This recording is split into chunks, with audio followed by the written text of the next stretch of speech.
On fait place tout de suite à Immobilier pour parler justement des problématiques autour de ce domaine.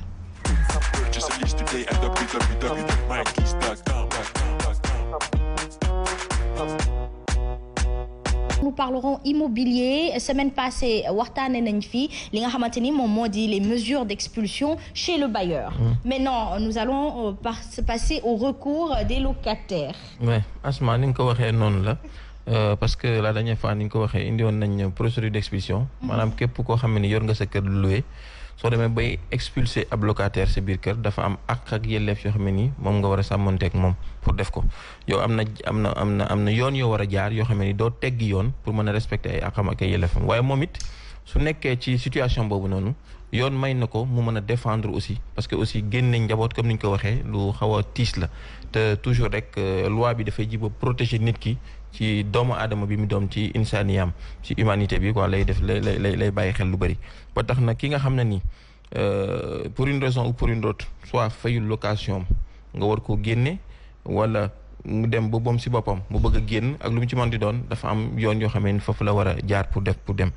dañ ne su fekkente ne rupture contrat bi dafa nekk contrat boo xam ne ni à durée indéterminée la ki fa dëkk maanaam amul àpp boo ko àppal bis bu demee ba nga xam ne ni moom moo bëgg a génn moom daf laa war a tàggu ba pare soog a génn waaye su fekkente ne nag yow yaa ko bëgg a génne il faut nga may ko préavis bi nga koy may dañ ne day dem ba 6 mois bon su fekkente ne nag yow da ngaa bëgg a génne waa ji ngir bëgg a dëkk yow ci kër gi moom aussi ci ay yelleefam ak ay àqam yow soo fa dëkkee parce que souvent nit ñi dañuy wax loolu pour bëgg rek génne la te fekk teguñu ko fenn ki la wax ne damaa bëgg sama soxla sama kër dama pas bëgg a dëkk kooku su fa dëkkul 2 ans yu mat jóge fa yow am nga droit porter plainte kooku da lay fay 24 mois de location su fekkente ne aussi fi mu teg tànkam lu dëgër la parce que fayoo location da nga am loo enfreint am loo jalgati ci contrat bi leen lié woon mu war laa génnee su la indilee signification bi nga xam ne ni mooy ordonnance d'expulsion bi foofu aussi yoon may na la yow mi nga xam ne ni yaa dëkk ci kër gi nga jël sa temps 2 mois délai la lay jox délai boobu pour nga génn 2 mois yooyu nag délai pour génn la di nga fay mais nag aussi may na la aussi su fekkente ne da ngaa nekk koo xam ne ni tu es de bonne foi maanaam nekkul da ngaa njublang moo tax bëggoo fay maanaam jamono moo la jàpp wala situation bu compliqué comme mbas mi fi amoon wala ju demee noonu moo la jàpp wala nga am doom bu xam ne dafa hospitalisé wala dara am yoon may na la nga saisir le juge des référés su ko defee nga def évoquer référé sur difficulté pour juge boobu mën ko def ni nga koy defee nag mooy il faut nga saisir huissier ngay jël parce que huissier moo koy def da ngay jël benn huissier instrumentaire moom mooy dem déposer ko au niveau du greffe enrôler dossier bi su ko defee ñu convoqué la nga ñëw soo ko mën a exposer say fait yi nga xam ne ni moo waral maanaam nga nekk ci problème pour bañ a mën a fay bon du yem foofu décision bi nga xam ne nag aussi juge bi dina ko jël du doon décision boo xam ne dafay nekk une décision définitive décision bi daf koy jël pour juste permettre la nga mën a régler ce problème su ko defee su marché neexee comme ni ñu koy waxee nga mën a ñëwaat mën a fay normalement li nga du décision boo xam ne c'est définitive bon juge bi aussi mën na casser décision bi parce que jàpp na ne ki la bëgg a génne fi mu teg génne gi tegu ko ci yoon. voilà donc su fekkente ne yow da ngaa saisir huissier bi su demee def aussi requête bi su décision bi génnee te yow nekkoo fa ñu rendre décision bi sa ginnaaw bailleur bi dafa am obligation jël kii boobu décision boobu ñëw signifier la ko pour que yow nga mën a def appel donc à tout moment mën nga def appel su fekkente ne décision bi arrangé wu la pour nga mën a bala ngaa génn wax nañ ne aussi mënuñu laa génnee ci période boo xam ne c'est une période de trêve hivernale la maanaam jamono joo xam ne ni dafay taw wala moom intempérie wala comme ni mbas mi amee woon nga xam ne chef de l'État dafa jël décision ne bu fi génne benn locataire nga xam ne sax daanaka audience amul tribunal yu mel noonu ay mesures la yoo xam ne ni kenn du ci génne nit am na heure yoo xam ne ni aussi kenn du ci génne nit li ko dalee 21h 9h ci guddi ba 6h du matin foofu aussi doo fa ñëw di fa génne nit bon su fekkente ne aussi nu mu tuddati sax juge bi rendre na décision bi du tee diggante bi nga fay nekk da ngay fay doone rek dama fay nekk nii may nañ ma ñu pousse kii bi te du ma fay waaw donc da ngay continuer di fay voilà mën nga demander aussi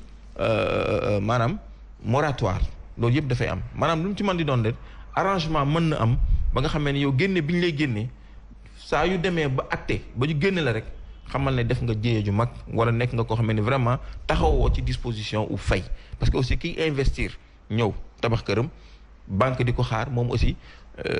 am na loo xam ne aussi mi ngi tegu ci ndondam donc kii dafay jàppale kii jàppale kii su ko defee lépp ñu def ko ci yërmande loolu moo ni yóbbu ba tey Asma ci ni ñu ko waxee la dernière fois état bi war a gën a góorgóorlu ci wàllu logement sociaux yi. wax nañ ko fi waxaat ko fi wax nañ la nga interpeller sa xarit le ministre pour mu leeralal nit ñi ci wàllu logement 5000 logements yi parce que lu am importance la. ci wàllu économie parce que aussi liggéey ba pare li ngay liggéey lépp daanaka moitié bi nga fayee ko location. te yeneen charge di la xaar dafay metti war nañ dem Sénégal bu toll foo xam ne ni location su amee vraiment fi nga local bi nga jël pour liggéey la.